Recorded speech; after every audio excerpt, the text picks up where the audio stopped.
Al-Fatihah. Bismillahirrahmanirrahim. Alhamdulillahi Rabbil Alamin. Ar-Rahmanir-Rahim. Maliki yawmiddin. Iyyaka na'budu wa iyyaka nasta'in. Ihdinas siratal mustaqim. Siratal ladzina an'amta 'alaihim ghairil maghdubi 'alaihim waladdallin. Amin.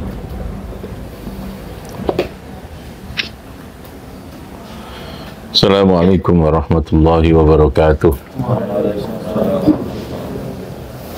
Bismillahirrahmanirrahim.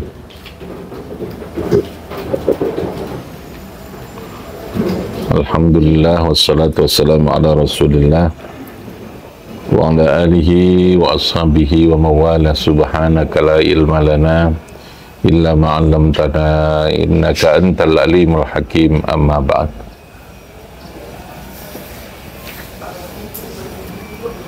Ya, kita lanjut.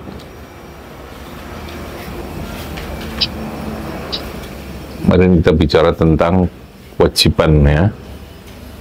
Kewajiban ada yang sifatnya muakkad, ada yang sifatnya apa? Ghairu muakkad. Nah, salat sebagai satu bentuk kewajiban di dalam Islam adalah kewajiban yang bersifat muakkad, dibatasi oleh waktu. Konsekuensinya adalah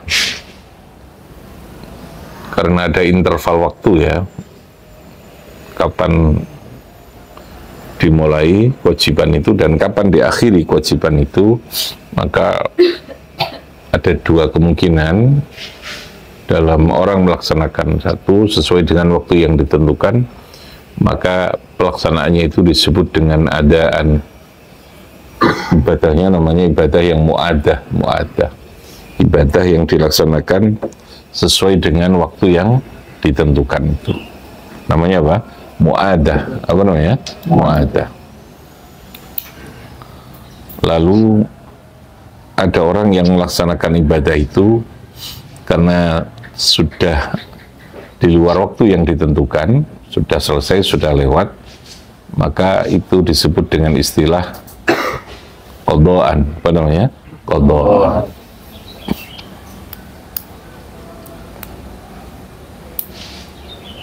Qadha itu istilah lain namanya fa'idah, salat yang fa'idah. Fa'idah itu yang dilakukan tidak pada waktu yang ditentukan itu. Jadi karena ada interval waktu tadi ya, ada awal dan ada akhirnya, maka konsekuensi secara fikihnya itu ada namanya ibadah yang di dalam pelaksanaannya bersifat mu'adah, berarti masih dalam waktu yang ditentukan. Ada pelaksanaan ibadah itu karena sudah keluar waktu yang ditentukan, maka namanya adalah qadhaan. Nah, qadha kemarin ada dua, ada qadha yang tetap dinyatakan berdosa karena alasan yang dia lakukan atau yang dia jadikan dasar untuk melakukan qadha itu alasan yang dianggap tetap melanggar aturan agama, aturan waktu.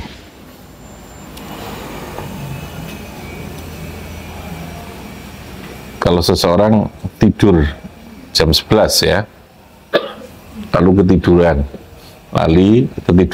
sampai lalu kemudian tidak melakukan sholat zuhur, jam 4 dia baru bangun, dia harus qadha, tetap qadha. Berdosa apa tidak? Tidak, karena ketika dia tidur jam 11 itu belum masuk waktu kewajiban sholat zuhur itu ya, belum masuk apa? Waktu wajibnya belum masuk gitu.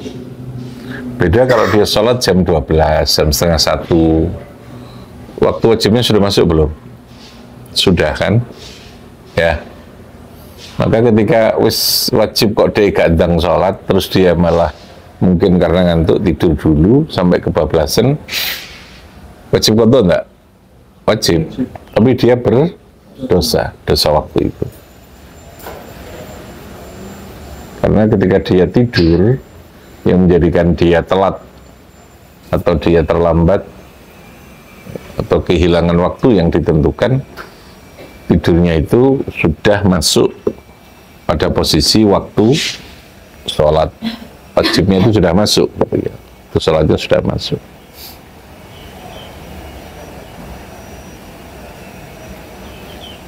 Ini berbeda ya, jadi ada qadha yang berdosa, ada qadha yang tidak lagi berdosa itu, yang tidak berdosa itu.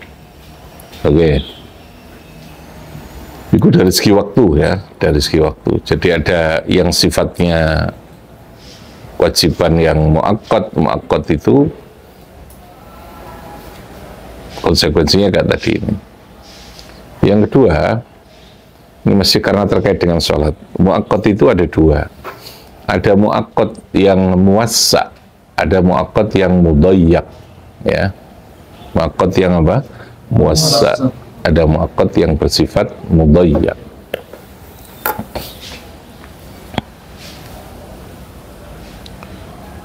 Muwassa itu artinya waktu yang tersedia itu luas. Mudayyak itu sempit, mudayyak, mudayyikun, ya. Ada kewajiban yang dibatasi waktu, ada batasan waktunya itu, ada yang muwassa, ada yang mudayyak. Apa? Muwassa, ada yang mudayyak.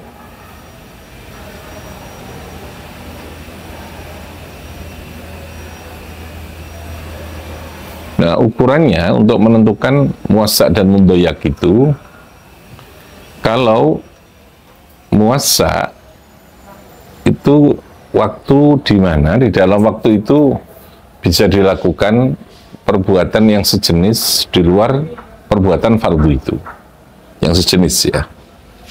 Jadi ibadah sunnah yang sejenis.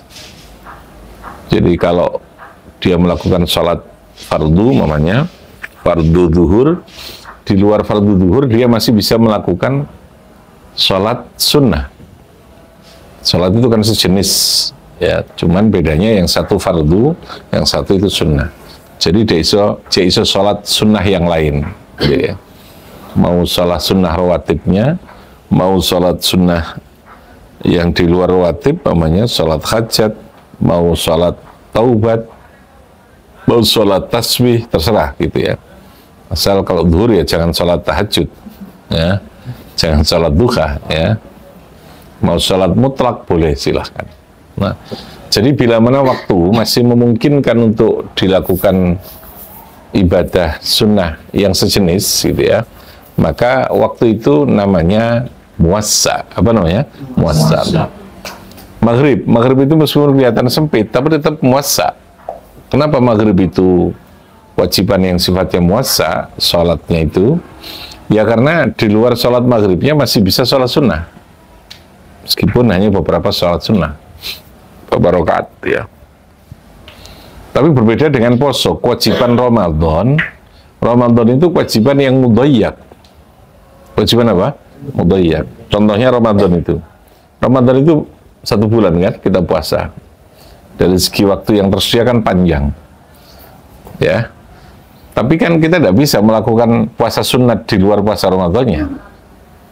Ya kalau puasa Ramadan ya Ramadan itu saja. Karena mulai posonya sekudus dino kan gitu ya, harus seharian. Maka itu kategorinya mudayyak.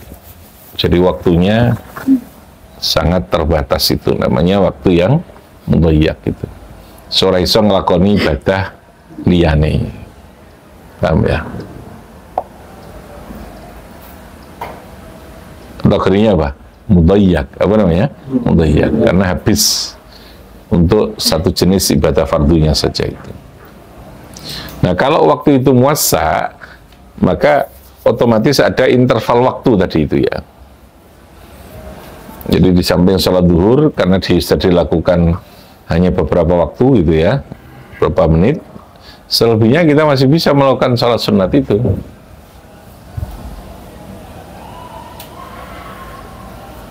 Namanya muwassa. Sehingga orang tidak harus melakukan kewajiban sholat itu di awal waktu. Nah, ini secara prinsip hukumnya. Ketika waktu itu muwassa, maka seseorang meskipun kewajiban itu sudah masuk pada awal waktu yang ditentukan di dalam sholat itu, maka ketika masuk waktu sholat itu tidak harus langsung melakukan sholat, tidak.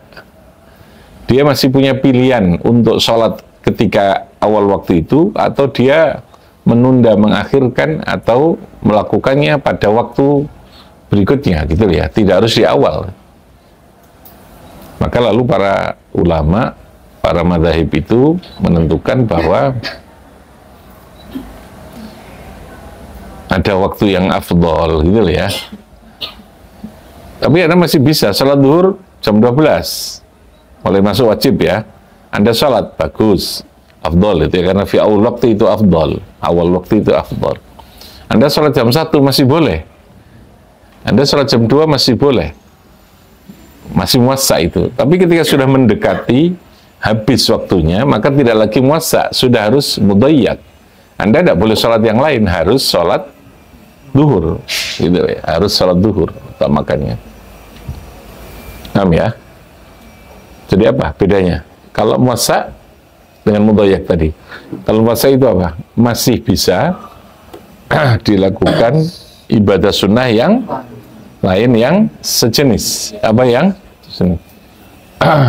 Ya kalau poso itu kan posonya cuma puasa tok, sejenisnya kan tidak bisa.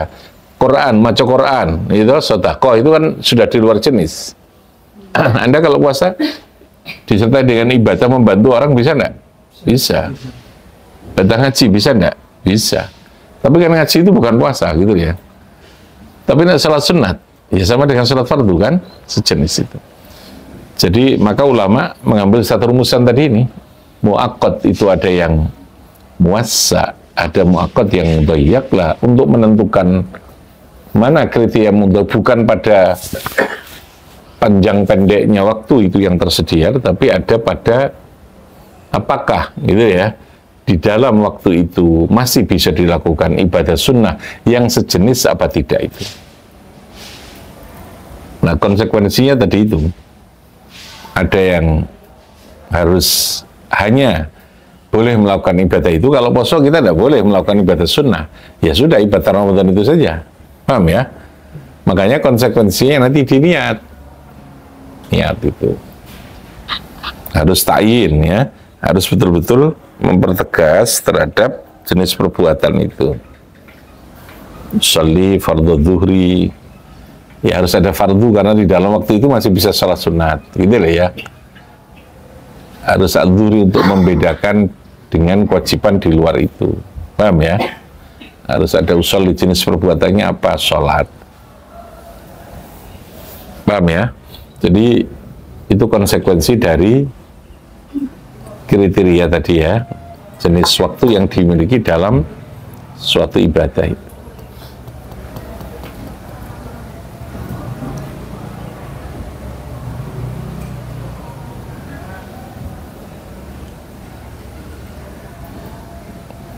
Oke, silahkan kalau ada yang boleh tanya. Ini masih bicara tentang apa? Waktu tadi ya. Karena waktu ini juga menjadi satu yang penting ya Mas. Ya. Oke. Jadi mau bertanya, kalau misalnya kita itu pas waktu ada hajat, misalnya di rumah kita itu ada tamu, tapi pas waktu itu sudah masuk waktu sholat, apakah kita menunggu tamu itu untuk pergi terus kita sholat, atau kita sholat dulu sebentar terus kita ngomong dulu ke tamunya itu, atau berikut apa? Iya, itu pilihan ya. Makanya nanti pilihan ibadah itu ada yang afdol, ya, sah yang paling utama, ada sah yang tidak utama. Maksudnya yang khilaful aula, istilah fikihnya itu khilaful aula. Aula itu aula itu yang lebih prioritas sebenarnya ya.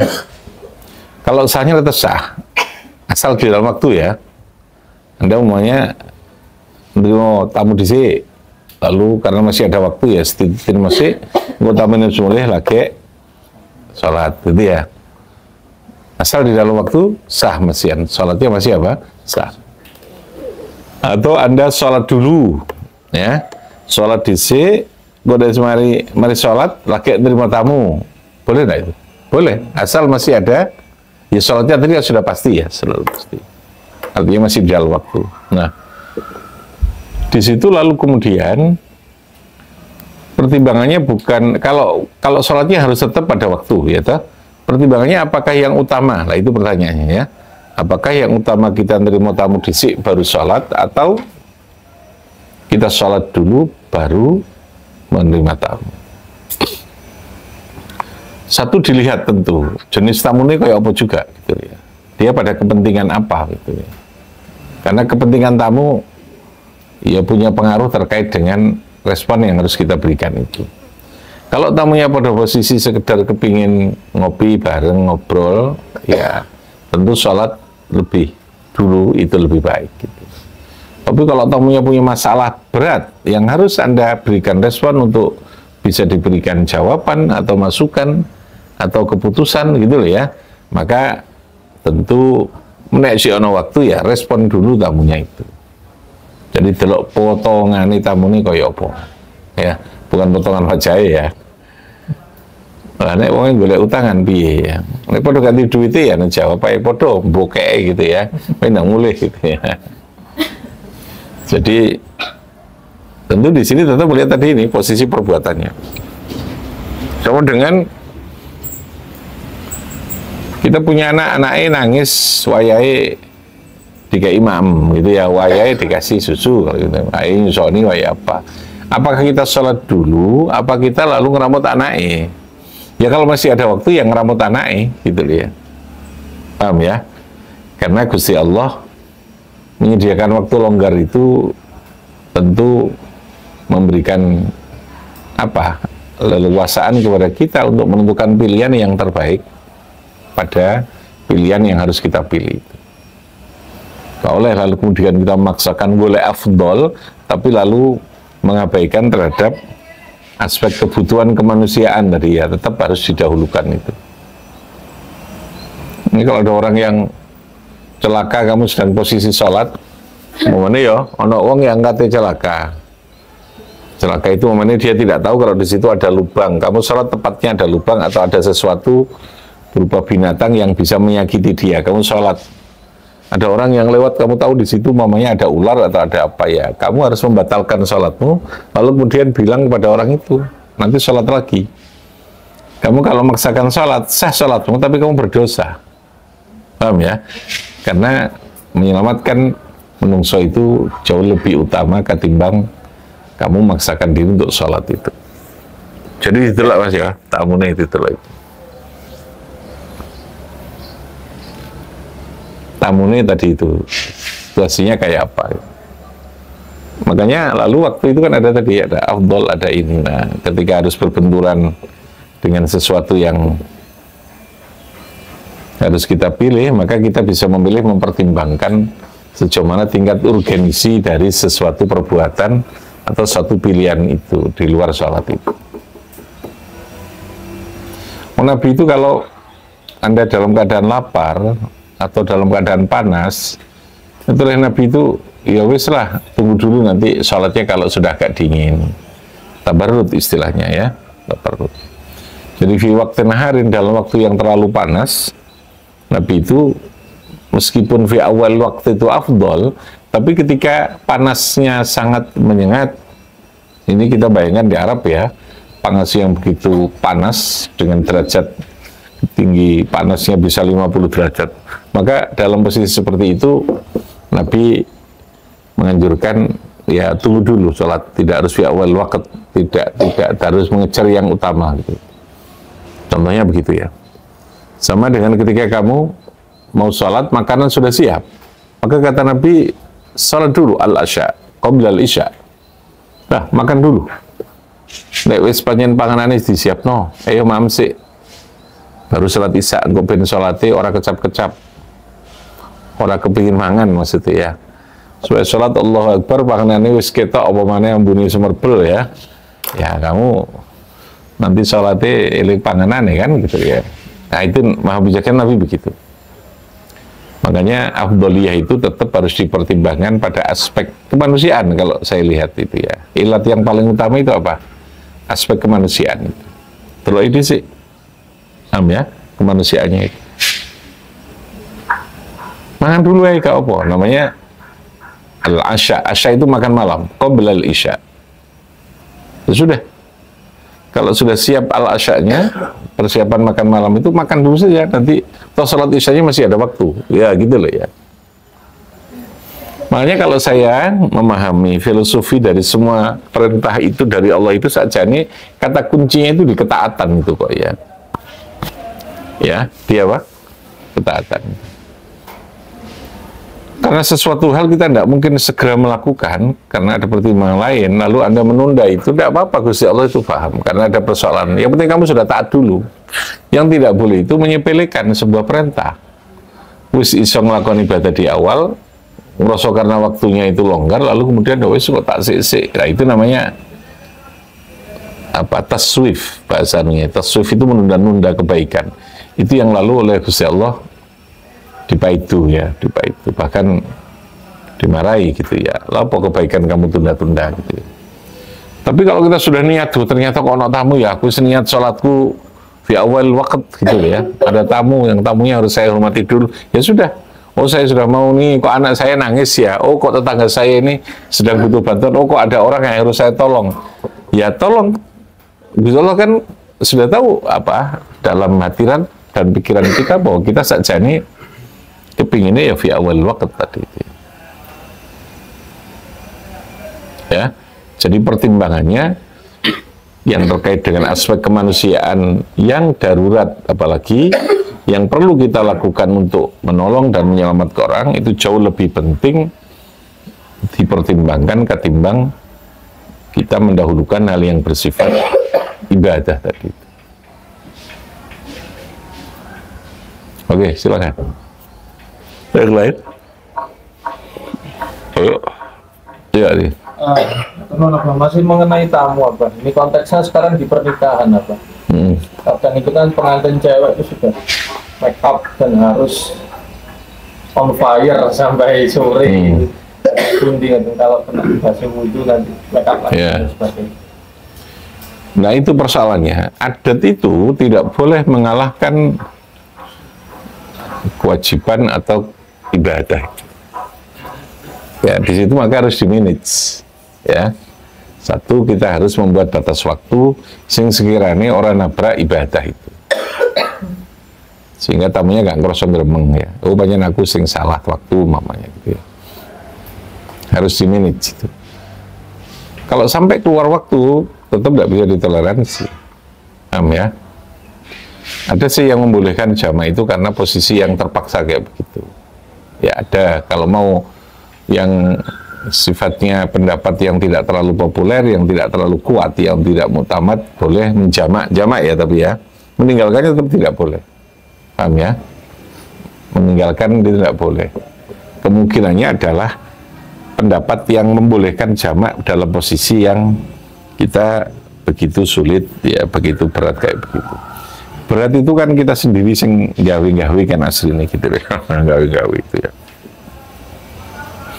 Makanya satu di manage waktu, yang kedua kemungkinannya adalah tetap melakukan ibadah seperti biasa tadi itu ya, lalu kemudian bisa kembali menerima tamu tadi.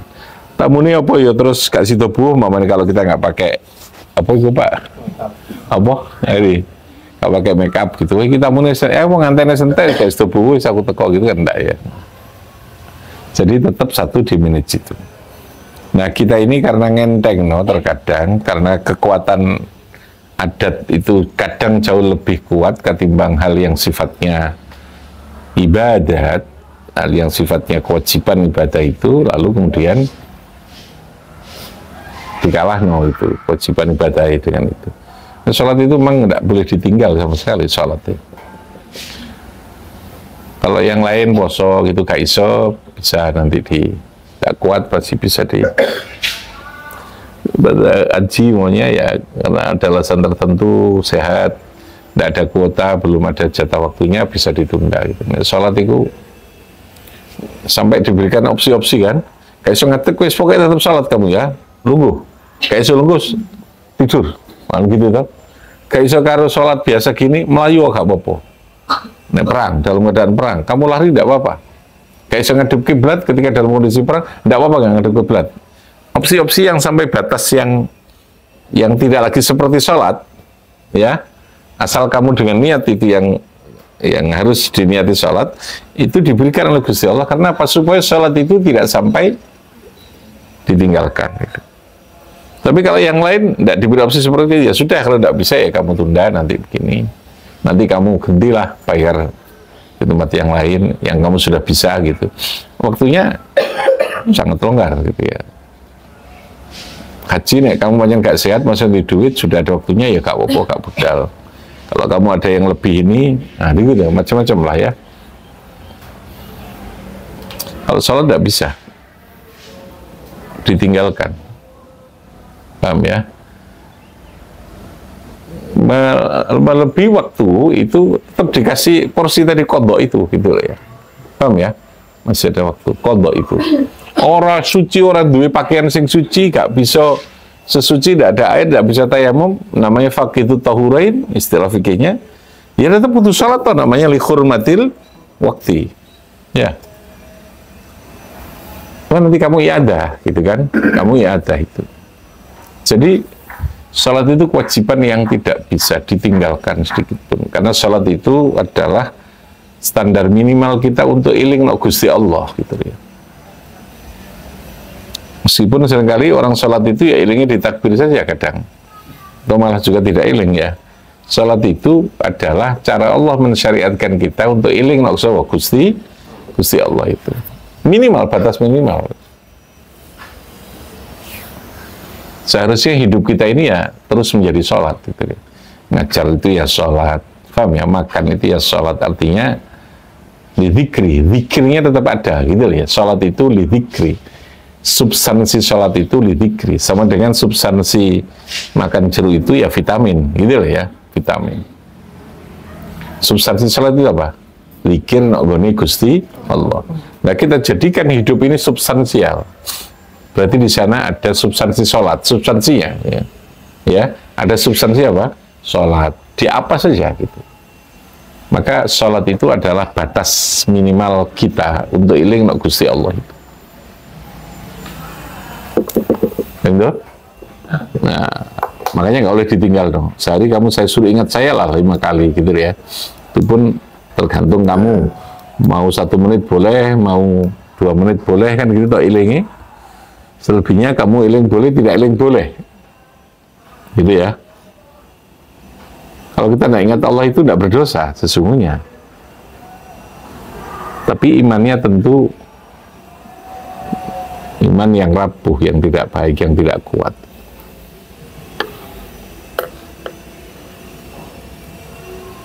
Nah, ingat kepada Allah itu akumulasi dari sebuah keyakinan, kristalisasi, ya, penggumpalan dari semua proses keyakinan yang kita harus lakukan itu.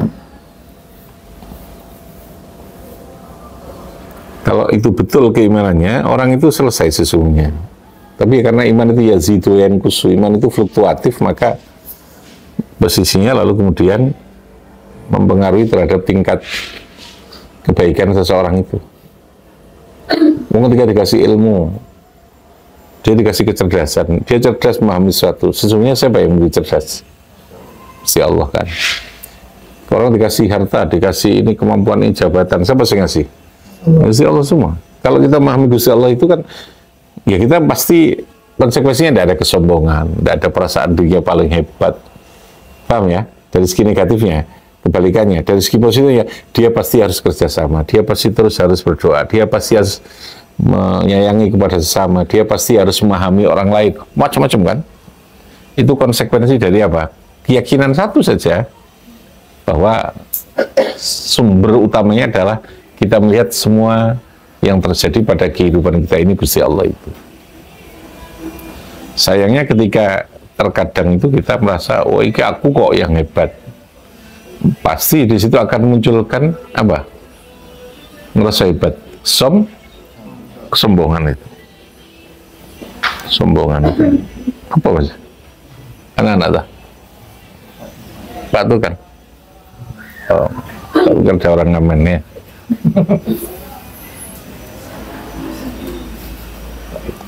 Orang dikasih sehat dari mana? Gusti Allah. Orang dikasih sakit sama semuanya tuh Gusti Allah itu. Delok kabeh itu nek ono dan kita ingat pada Allah itu jadi enak, kita makan enak ya Allah gitu. Kalau Gusti Allah kabeh iki. Kasih apa ketika siapa gitu. Sehingga kita tidak ada sifat perilaku yang lalu kemudian kontraproduktif lah gitu ya, kontraproduktif dari kehidupan ini. Tapi sayang tadi iman itu fluktuatif gitu ya.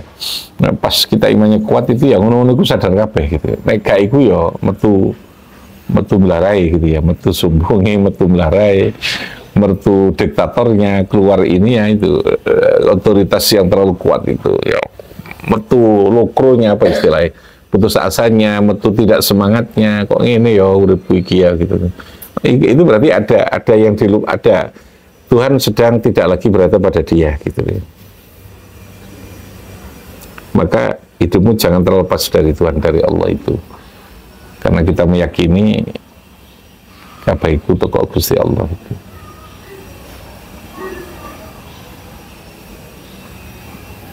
Karena abad ya, bahwa iman itu kan berarti ada di situ. Mengimplementasikan, membreakdown, mengimplementasikan keyakinan itu pada semua kehidupan yang kita jalani. Dalam persoalan manajemen, dalam persoalan pengelolaan negara, dalam persoalan yang menyangkut tentang situasi kehidupan, ya sudah.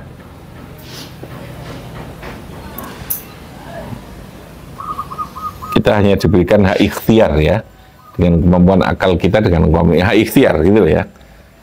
Tapi apapun yang terjadi, karena ikhtiar itu nanti yang menjadi penilaian efek dari ada akibat. Selebihnya lalu kemudian yang menentukan tetap siapa? Gusti Allah itu. Lakukan yang terbaik, baik dalam ukuran terbaik itu ukuran agama maupun terbaik dalam ukuran kehidupan kita dalam berbangsa bernegara, undang-undang, berdasarkan hukum adat, berdasarkan pertimbangan kita yang terbaik. Selebihnya yakini saja bahwa itu yang menentukan adalah Gusti Allah. Oke, silakan. Ada lagi? Apa tadi? Pertanyaannya Pak Rida tadi tentang tadi ya.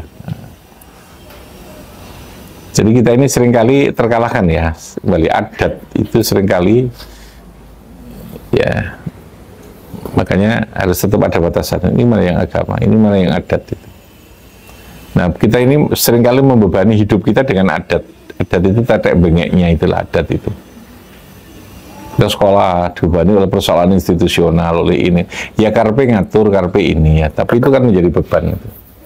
Sesuatu yang kita adakan dengan ilusi kita, imajinasi kita seakan-akan itu yang hebat. Padahal kan juga belum tentu ya.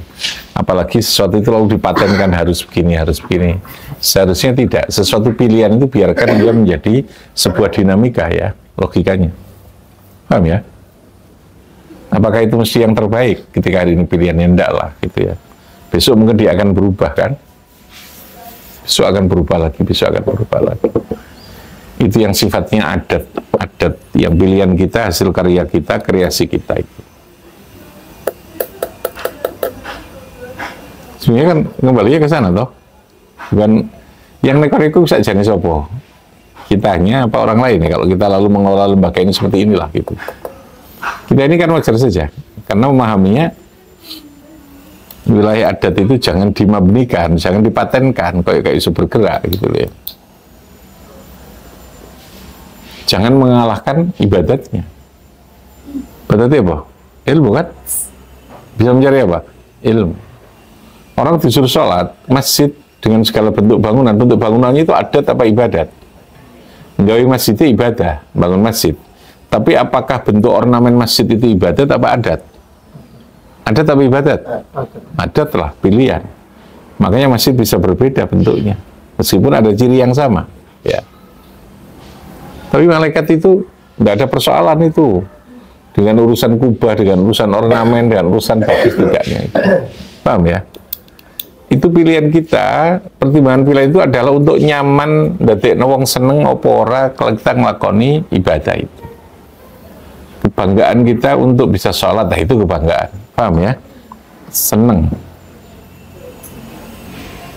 Tapi aspek yang substansinya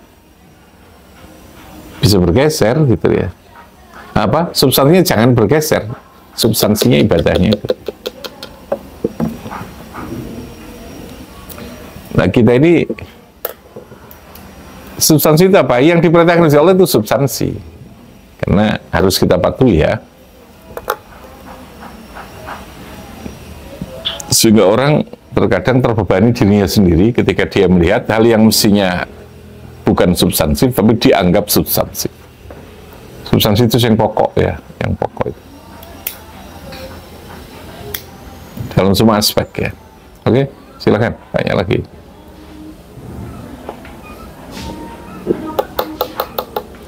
Ini kita sedang berpikir hal yang jeru ya, jeruan ya. Tidak berpikir sing etek-etek lah gampangan ini. Silakan, ada lagi. Ya.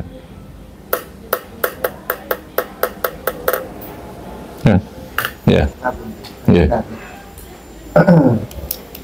Semisal kita sudah jamaah di masjid, kemudian di rumah jamaah lagi dengan keluarga, apa sih? Ya, sholat pengulang boleh ya, asal tidak talaub itu. Jadi begini, ketika ada yang lebih afdol, kita sholat dengan batasan yang tidak afdol, maunya kita sholat sendiri, tiba-tiba ada jamaah, kita mengikuti sholat lagi boleh tidak boleh? Ya, boleh mengulang. Jadi bahasanya bukan iadah ya, memang sholat kembali, sholat yang tadi itu sah, mencari sesuatu yang lebih apa? Sempurna dalam hal sholat, karena sholat ada yang munfarid, ada sholat yang apa? Berjamaah. Nabi mengajarkan itu boleh. Cuman begini, kalau untuk sholat sunat itu memang yang terbaik sholat sunat itu di rumah. Bahkan Nabi itu menyebutkan fi qa'ri dari itu di tempat yang paling terdalam dari rumah kita, apa ya, kamar ya. Kamar itu yang paling terdalam. Kalau di dapur orang kan masih bisa masuk ke sana. Kalau kamar kita ini kan tertutup untuk kita. Nah, api salat sunat itu di kamar. Supaya potensi riya dan potensi apa? Pamer itu tidak ada. Tapi kalau salat wajib, yang paling utama adalah berjamaah. Semakin banyak orangnya semakin baik. Paham ya? Nah itu ibadah. Jadi tidak selamanya ibadah itu yang disembunyikan itu baik. Tergantung pada jenis ibadahnya apa. Gitu ya. Jangan alasan aku timbang dianggap pamer sholat jamaah no masjid, aku tak sholat no mahai, gak jamaah gitu. Malah tidak benar ya, malah tidak benar. Paham ya? Jadi kalau untuk sholat sunat yang terbaik di mana? Di rumah. Ya kok ridari. Ya. Makanya Nabi itu mengajarkan ada sholat tarawih berjamaah, Nabi juga sholat tarawih di rumah. Yang kedua karena apa? Karena tidak ingin membebani. Sholat sunnah itu betul-betul opsional ya, pilihan kita. Paham ya?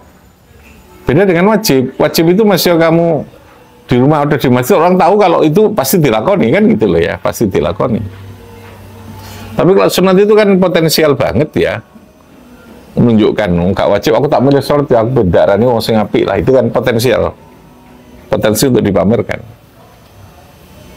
Yang kedua tentu Allah tidak ingin membebani sesuatu yang pilihan baik bagi kita, belum tentu baik pilihan itu baik bagi kita, baik bagi orang lain itu ya.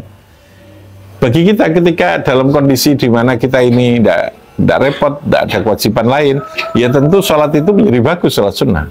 Tapi kalau ada kewajiban lain yang bahasanya lebih wajib daripada sholat itu, ya kamu harus lakukan yang lebih wajib. Jangan sholat itu, gitu ya. Wis wayai berangkat untuk mulang, wayai berangkat untuk sekolah, gitu. Ada sholat duha, saya menambah sholat duhanya, apa saya berangkat sekolah? Ya berangkat sekolah, gitu ya, berangkat sekolah. Karena opsional sifatnya. Sholat duha itu opsional. Maka Tuhan tidak mewajibkan sholat jenis itu. Kenapa? Ya karena pilihan. Yang diwajibkan cuma 5 kali tadi. Yang makruh untuk mengulang-ulang sholat itu sholat jenazah. Sholat jenazah itu kewajibannya sekali saja. Kalau ada orang meninggal ya. Jadi meskipun itu orang yang paling spesial dalam hidup kamu, yang meninggal ya, kamu tidak boleh melakukan sholat jenazah itu berulang-ulang. Itu makruh. Paham ya? Makruh. Sekali. Paham ya? Itu sangat pribadi. Kalau bisa yang imam itu adalah yang punya hubungan nasab yang paling terdekat. Ya, yang paling terdekat nasab ya. Anaknya duluri gitu ya. Yang jadi imam nak iso. Bukan seorang kiai, bukan. Meskipun ada kiai, kalau ada anaknya, ya anaknya nak iso dia yang imami dulu, dia bisa. Paham ya? Ada aturan gitu. Tapi kalau sholat di luar itu kayak sholat jamaah fardu ya ada kriteria karena menyangkut keselamatan para jamaahnya. Itu golekno sing paling iki gitu loh ya. Ya, oke. Ayo, ada lagi? Jam berapa ini? Oh, semua ya. Ya, gue ngaji terus kamu malah jadi kiai nanti. Nyanyi saya nanti ya. Nyanyi saya nanti. Jangan berubah dari bentukmu ya. Stop pokoknya guru kopai ke ngaji nih ya. Ini kamu kuliah itu sudah S3 ini. S4 barang ya. Substansial berarti ya. Rabbi fanfa'na bi barakatihim wa dinal khusna bi khurr.